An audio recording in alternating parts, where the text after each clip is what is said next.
नमस्कार, आप देख रहे हैं न्यूज फॉर नेशन और मैं हूं शुभे आपके साथ। बिहार में विधानसभा चुनाव का बिगुल बज चुका है। अगर दो प्रमुख पार्टियों की बात करें, एनडीए और महागठबंधन, तो दोनों में ही करीब करीब सीटों का फॉर्मूला तय हो चुका है।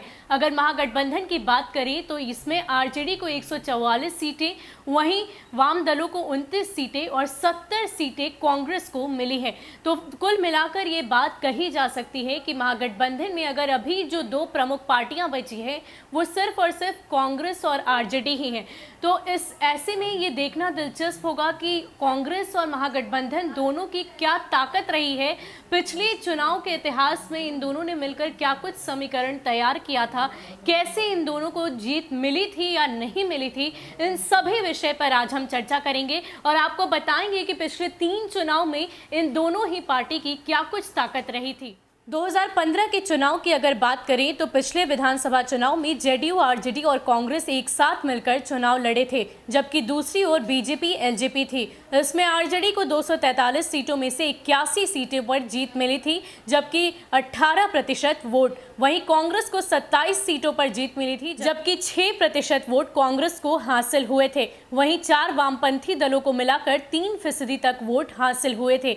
दूसरी ओर अगर नीतीश कुमार के जेडीयू की बात करें तो वहां 71 सीटें जीती थी, जबकि 16% वोट हासिल किए गए थे। जुलाई 2017 में जेडीयू ने आरजेडी का साथ छोड़कर बीजेपी से हाथ मिला लिया। इस चुनाव में भी जेडीयू बीजेपी साथ है।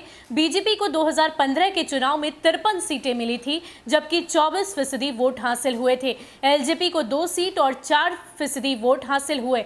वहीं जितिन राम मांझी की पार्टी हम को 1 सीट और 2% वोट हासिल हुए थे। अगर वहीं रालोसपा की बात करें तो 2 सीट और 2% वोट रालोसपा को मिले थे। अगर 2010 के चुनाव के सीन की बात करें तो इससे पहले 2010 के विधानसभा चुनाव में नीतीश कुमार एनडीए के फेस थे। इस चुनाव में जेडीयू, बीजेपी एक साथ, जबकि आरजेडी और एलजेपी साथ मिलकर उतरे थे, जबकि कांग्रेस अलग उतरी थी। इस चुनाव में जेडीयू को 115 सीटों पर जीत हासिल हुई थी, जबकि 22% वोट मिले थे। बीजेपी को 55 सीट और 16% वोट हासिल हुए थे। आरजेडी को दूसरी तरफ 54 सीटें मिली थी, जबकि 18% वोट मिले थे। कांग्रेस को 4 सीटों की जीत और 8% वोट मिले। वहीं एलजेपी को 3 सीटों की जीत और 6% वोट हासिल हुए थे। विधानसभा वॉर इन नतीजों को देखें तो 243 में से 96 विधानसभा सीटों पर बीजेपी, 92 पर जेडीयू को बढ़त मिली थी, 35 पर एलजेपी ने बढ़त हासिल की थी, जबकि आरजेडी को 9, कांग्रेस को 5, जितिन राम मांझी की हम को 2 और रालोसपा को 1 सीट पर बढ़त मिली थी। हालांकि आरजेडी की अगुवाई वाली यूपीए को 30% से अधिक वोट हासिल हुए थे।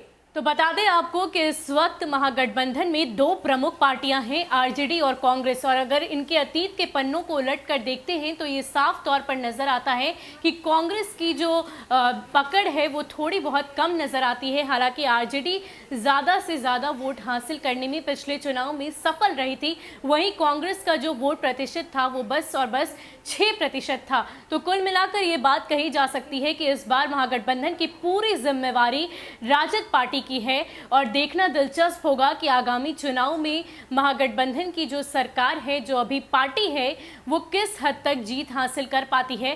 कांग्रेस के सहारे इसकी नैया कितनी पार हो पाती है, ये तो आगामी चुनाव ही बताएगा। फिलहाल के लिए इतना ही। ऐसे ही अपडेट्स के लिए आप हमारे साथ बने रहिए और देखते रहिए न्यूज़ फॉर नेशन। नमस्कार।